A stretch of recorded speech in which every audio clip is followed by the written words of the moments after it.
yes, yes. Yes. All right.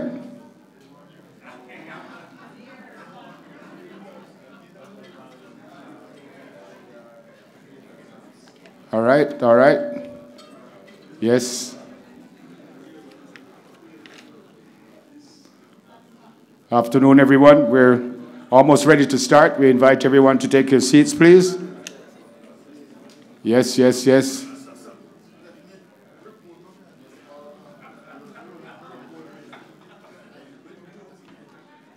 Again, folks, we invite everyone to take your seats, please. We start in a couple of minutes.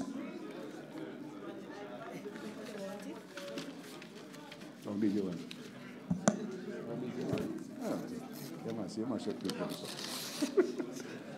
Paula, do it. Yes, yes, yes, yes. Media, you good? Yes. Media, you good? You good? Gary, you good? Anyone wants to know is you? Donald, you good? You get invited?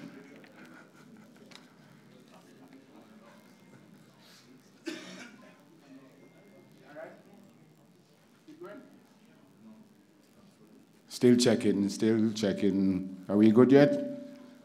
Are we good? Yes, yes, yes. Yes. Are we good now?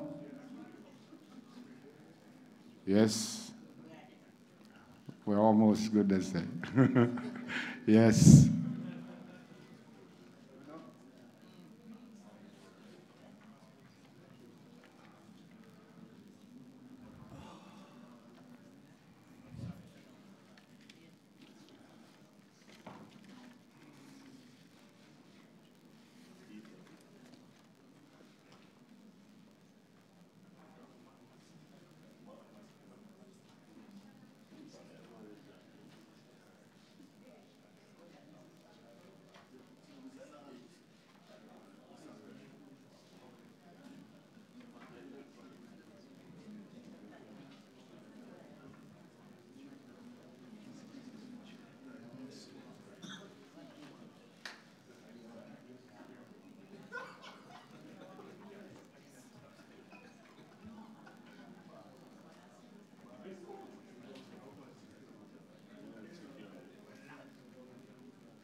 All right.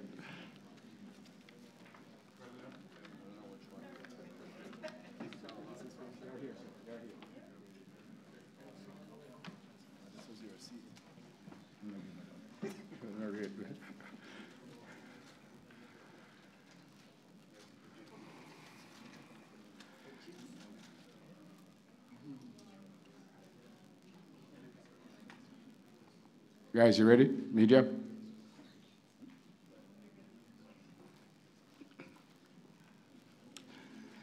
Let me welcome the Honourable Minister without Portfolio in the Ministry of Economic Growth and Job Creation, Senator Pernell Charles Jr. Afternoon, sir. FIFA Vice President and President of Concacaf, Victor Montagliani. Afternoon, sir. And the President of the Jamaica Football Federation, Mr. Michael Ricketts. Members of the Concacaf and Jamaica Football Federation families, my colleagues in the media, distinguished guests, ladies and gentlemen, good afternoon. Good afternoon. Oh, next time I'll sing it. On behalf of Concacaf and the JFF, welcome to the Jamaica Pegasus. I suspect there might be folks here that I need to say welcome to Jamaica. And certainly there might be people I say welcome back to Jamaica. It's great to have you with us. What a great day for football in Jamaica. We are here because we want to hear about an important announcement, a historic announcement, but I certainly don't want to preempt anyone, so Let me introduce the FIFA Vice President and Concacaf President, Mr. Victor Montagliani.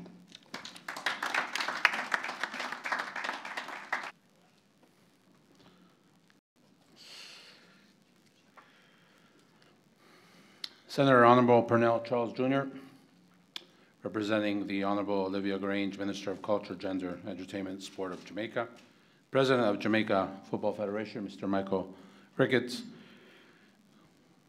Jamaica International legend and Concacaf Ambassador Ricardo Gardner, Theodore Whitmore, National Team Coach, distinguished guests, ladies and gentlemen. Today is a very special day for Jamaica, for football in Jamaica, and for football in the Caribbean and across our confederation. It's great being back in Kingston, the home of the JFF, the home of our Caribbean office. I'd like to acknowledge Horace Reed, Director of our Caribbean office, and his team. And also, I'd like to acknowledge formally the dapper, actually. I remember meeting you last time. You're always dressed impeccably, Senator. And I'd like to recognize the Honorable Purnell Charles Jr., who, as I said, is representing the government. And I thank you. And if I have to say, I know I have to be neutral sometimes, but if I have to say, very unlucky as well in the final. And I see Coach nodding his head there.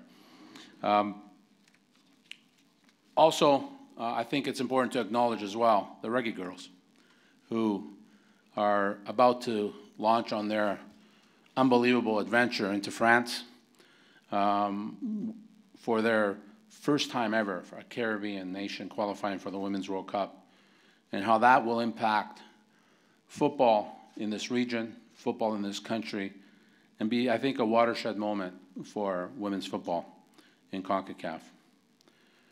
Of course, nobody can ever forget the 1998 qualification, a shining achievement for the Reggae Boys. These are all victories that are inspiring and to be very proud of.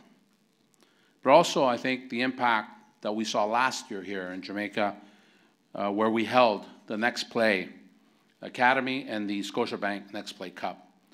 That also demonstrated the power of football with the youth of Jamaica coming out in droves, and also illustrated the potential of what this nation can do in football.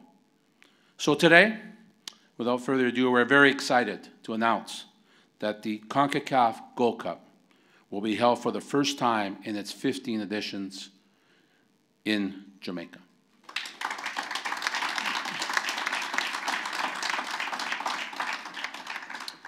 This will mark the first time in its tournament's history that matches are played in the Caribbean.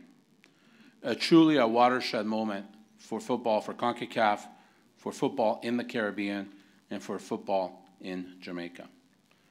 The National Stadium will be the stage of the biggest football competition in our region, as this summer's Gold Cup is set to be the largest Gold Cup in history, with 16 countries vying for the glory of our region. The matches will kick off in Group C, to be played on Monday, June the 17th, featuring the group-seeded Honduras, and of course Jamaica, and two other teams, which will be announced next week, April 10th, in Los Angeles at our Gold Cup draw. Michael, congratulations to you and the JFF on being elected host and for qualifying for the 11th time for the CONCACAF Gold Cup.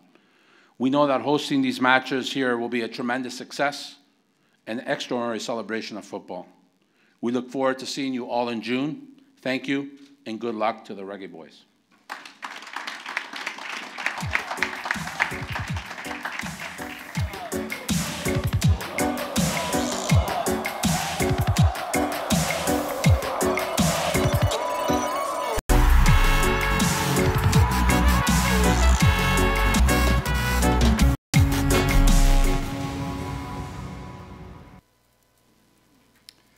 Well, either you guys knew what was going to be said, or we're all a little arrogant. It's huge. Or maybe you were just shocked. Everybody kind of went, it's huge. A round of applause for that announcement.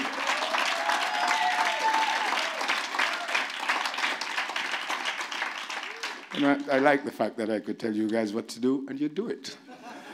Let me continue. The Honourable Minister without portfolio in the Ministry of Economic Growth and Job Creation, Senator Pernell Charles Jr. Sir.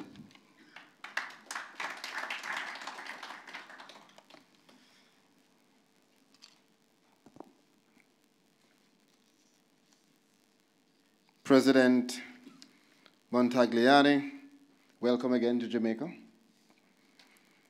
President Ricketts, Chief Officer, Member Associations and President's Office Marco Leal, Chief of Football, Manola Zubiria, I hope I'm not destroying the names. As long as you don't destroy mine, you're good. Director Reid, board members of the JFF, ladies and gentlemen, members of the media, friends, all,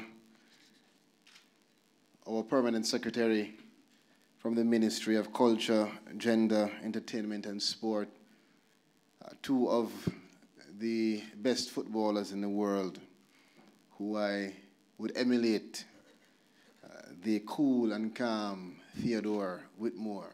Man, that's easy. And a man who is going to learn that he shares my birthday. Notice I didn't say I share his birthday. We be God now. We're born on the same day. To everyone, good afternoon. It is my honor again to represent the Honorable Olivia Babsy-Grange, our minister, and also the Prime Minister, both of whom I know would have wanted to be here. But as I said at the last instance, whenever it comes on to football, in the cabinet, they realize that there's only one true footballer. And so somehow, I'm given the responsibility. And so it is a wondrous occasion here. And indeed, we could say that 2019 is truly turning out to be a golden year for Jamaica in terms of football. Our reggae girls have defeated the doubters. Many of us who would never have expected our girls to do what they have done are now not even pushing the bandwagon. We're in the wagon, being pushed. And we have to lift our hats to our wonderful girls and to their coaches and to the staff of the JFF that has energized them, and also our minister and all who have supported them. A round of applause for our girls.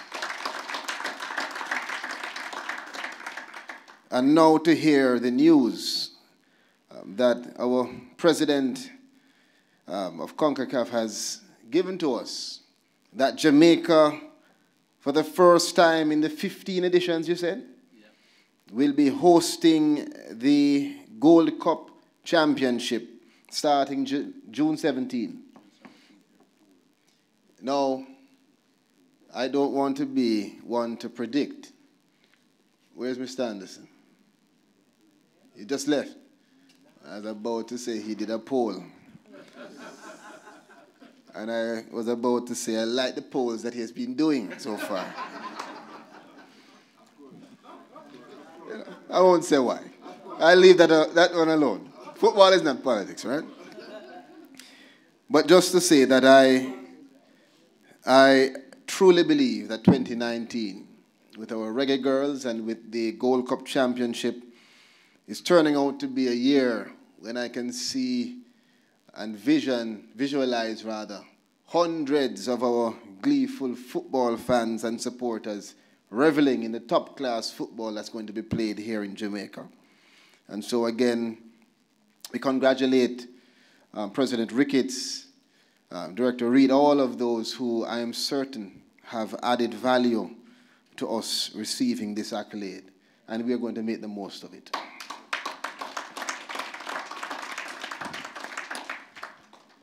So, not only did we receive the news of the historic staging of the tournament here in Jamaica, but I am advised that you also brought the Concacaf Gold Cup trophy. Yes. So you can just leave it with us. Because undoubtedly, it is our mission for Jamaica to take the trophy since he's here, right? It's the most we can do, no problem, right? And why should we not have all these good things happening to us? I think that we deserve to enjoy this wonderful spell. It has been a long, arduous road. And I know myself, being someone who has been on the sidelines, watching and observing, and also playing a little my own self, I know the hills and the valleys and the kind of challenges that we've had here. And I'm pleased to see where we are now, because it is a reflection of all of the effort and the energy and the competence and confidence of the management team that we have moving JFF, and with a minister who, I must tell you, gives not 100%, but I don't know where she get 1,000,000% from. But our minister with responsibility for sport, I've never seen her perspire.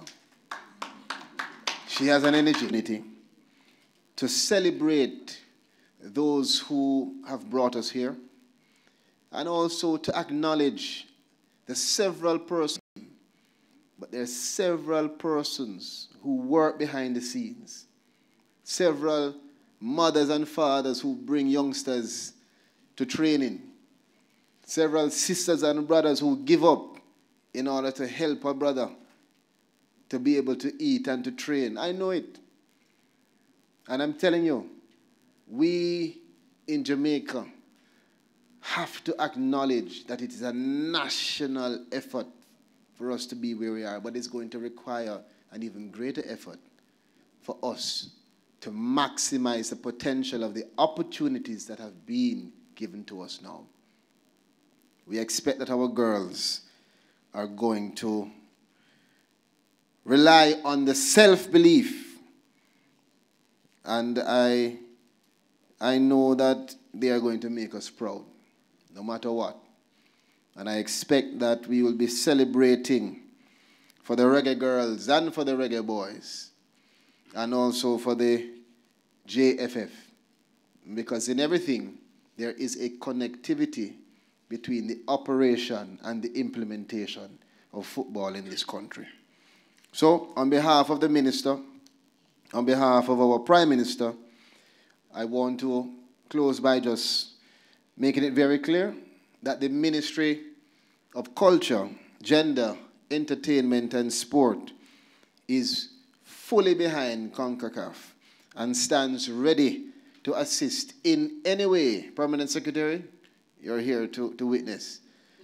To assist in any way it can in the staging of the 2019 Gold Cup Championship. Blessings to you all, and all the best.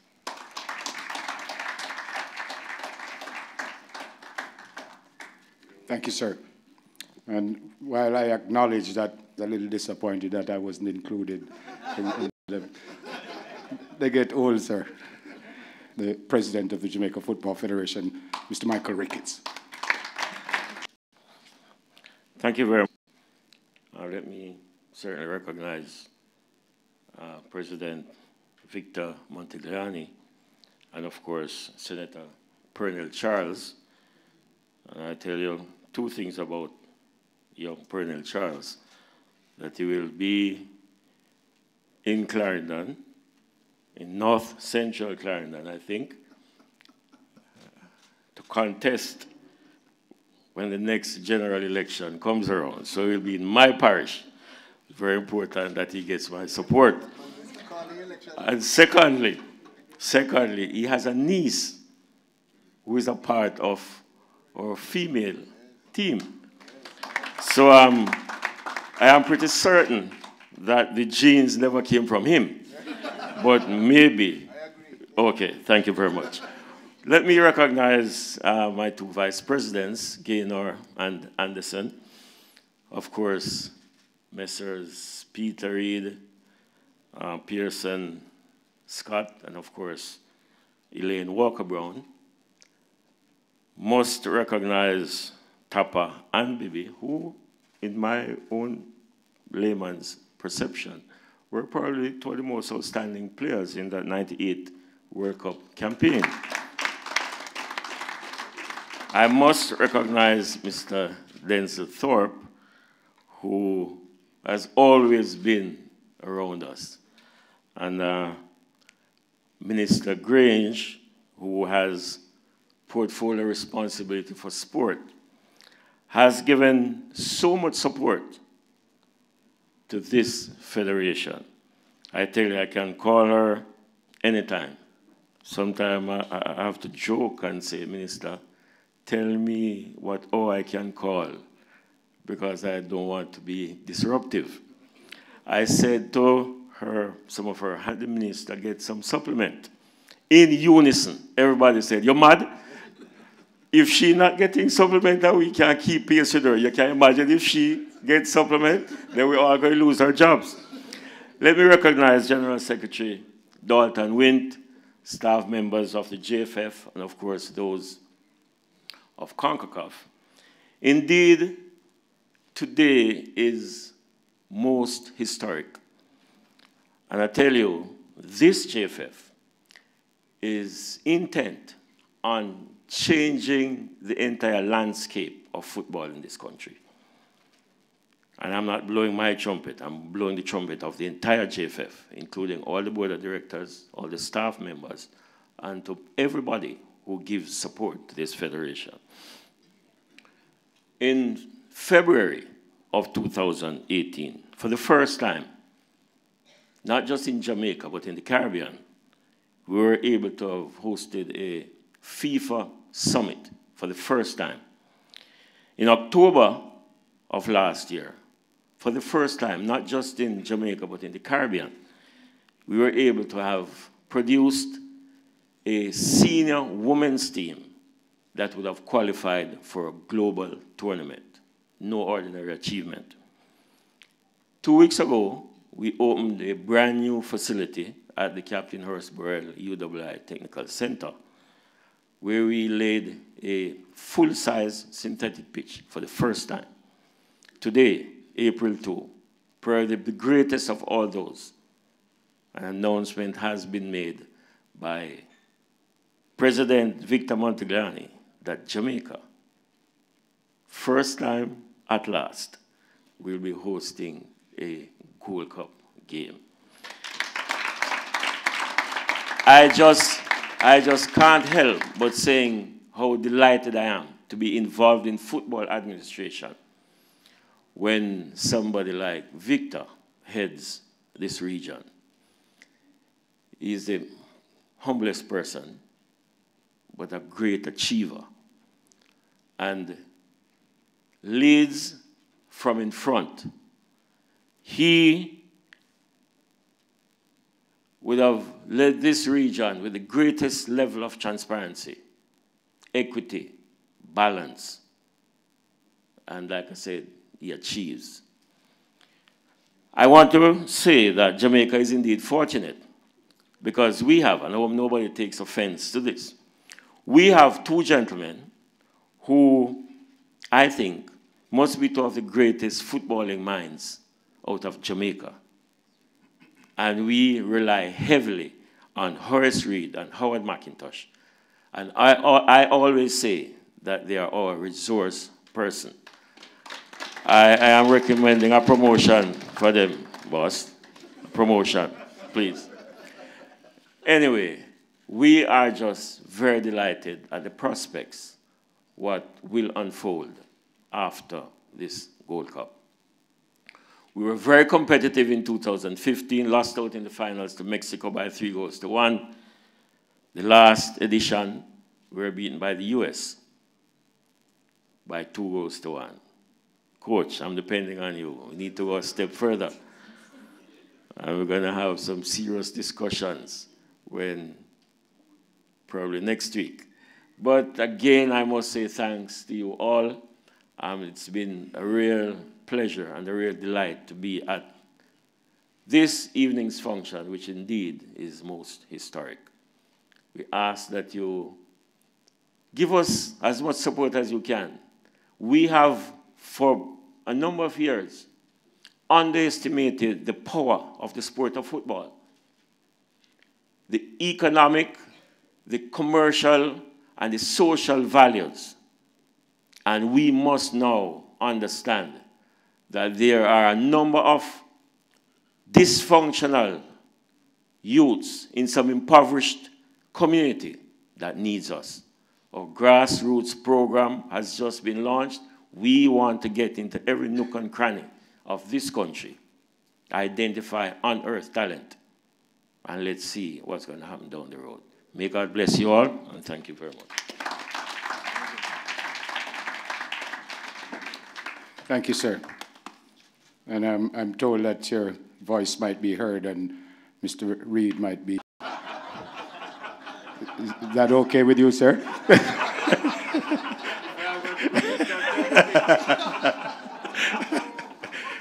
You weren't talking about that kind of promotion.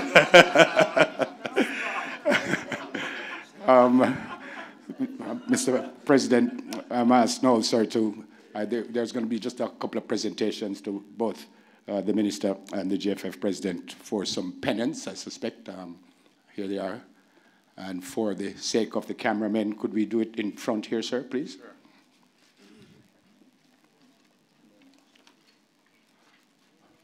One to the Honourable Minister and one to the President of the Jamaica Football Federation. We'll start with the Minister first.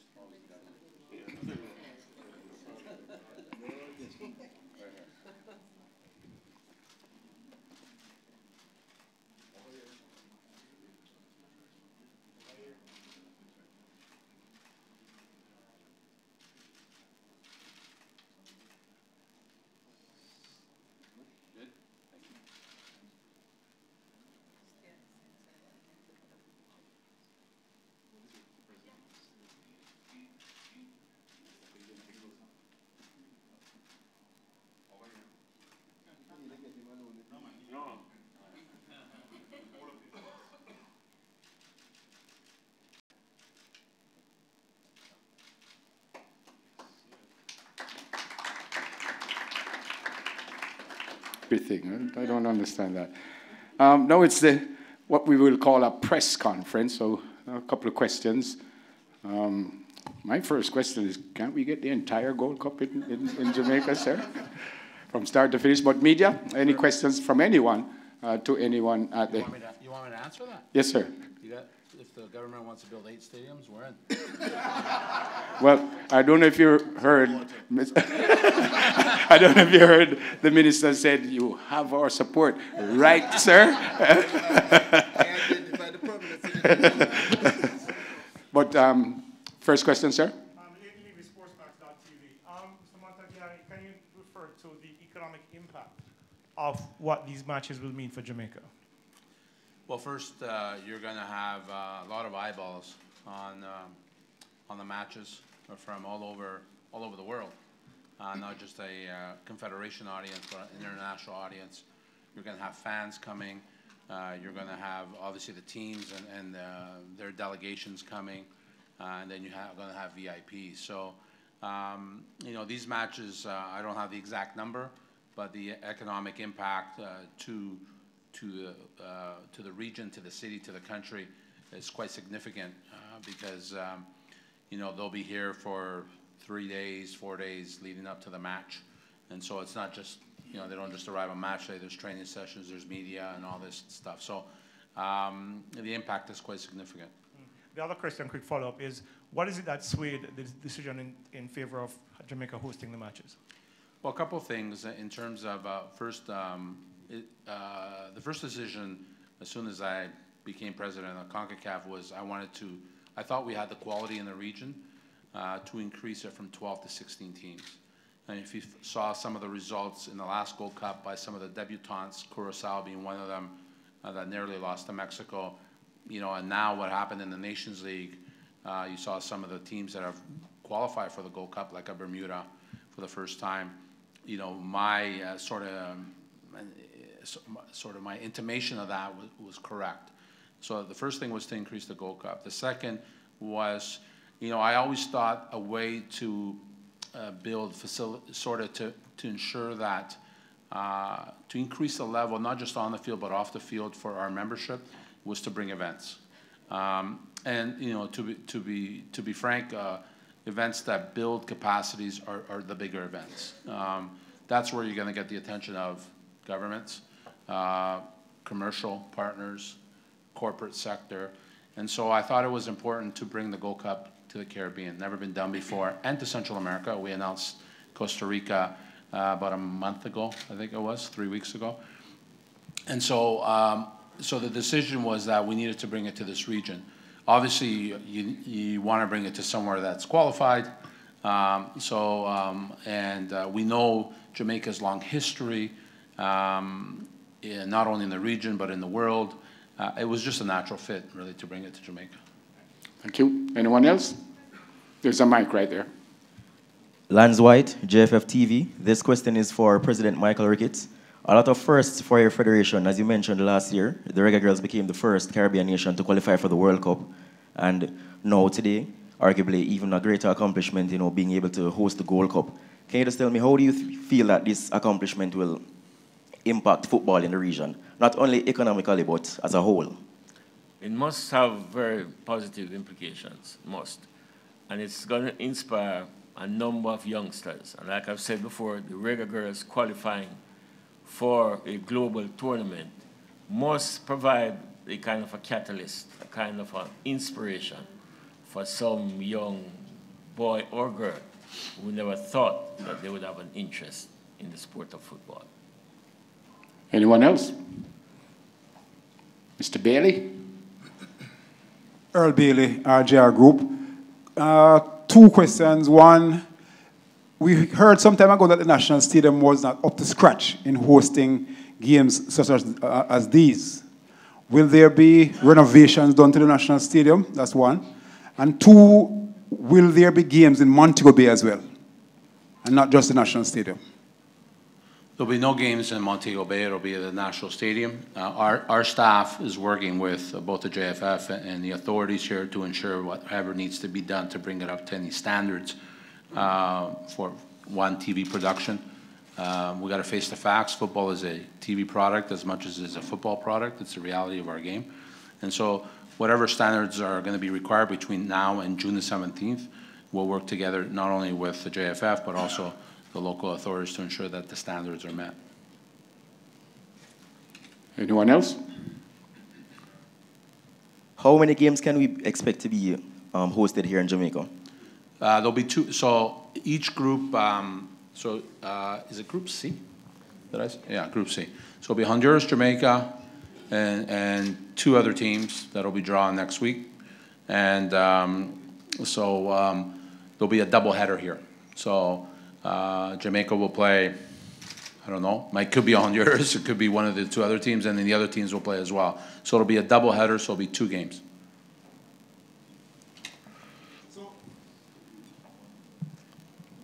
So we're not hosting the group then, we're just hosting a doubleheader. That's a little bit different. I thought we were hosting the group. No, if you followed our Gold Cups, we have groups. So you have a Group C.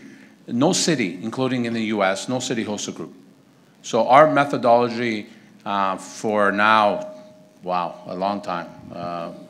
I think at least the last 6, 7 editions, is that each group plays in 3 cities.